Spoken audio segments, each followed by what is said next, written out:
A common question that is presented to clinicians who deal with patients who have a diagnosis of multiple myeloma is, should I have a transplant?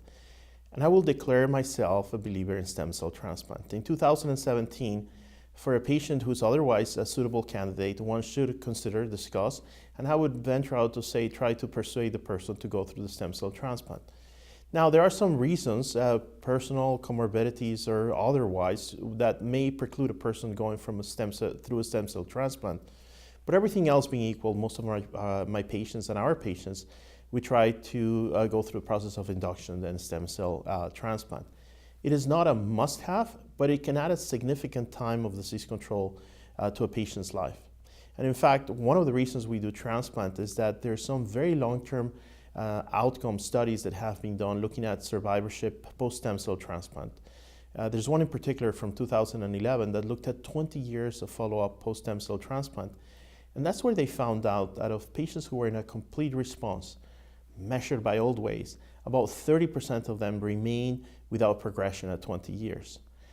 So that is 30% of about 30% of those patients that got into a complete response, and that's where I came up with that 9%.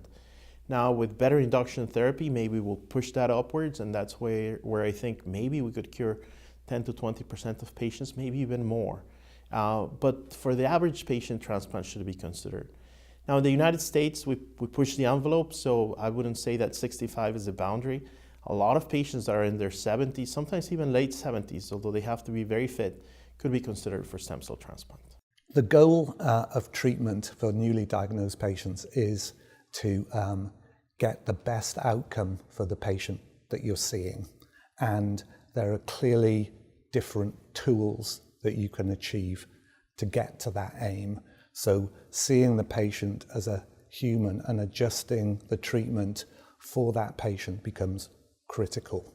So to address the question about where do you go with autologous stem cell transplantation, well, it's one of the best tools that we have for the upfront setting, and introducing new agents around that therapeutic maneuver, I believe, is giving the best outcomes.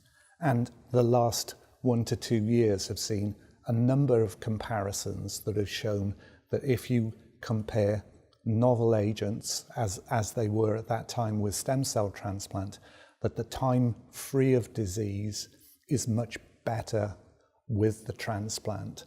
And so the transplant plus the novel agents is the way forward. And one important thing to say at the end of that is these have been great times for patients where we've seen outcomes really improve dramatically.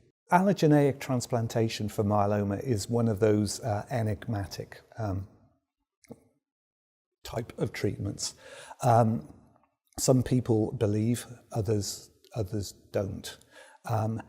It's actually quite toxic when given as a full intensity transplant, and the kind of mini allos, as they're called, the less toxic approaches, although not toxic in the first 3 months, have significant mortality by a year. With the introduction of novel agents and autologous stem cell transplant, in my opinion, there's almost not a role for allogeneic transplantation anymore because of the toxicity. And this argument's becoming even stronger as we have more monoclonal antibodies and CAR T-cell treatments. So I think that the use of allo transplant for myeloma will become less and less.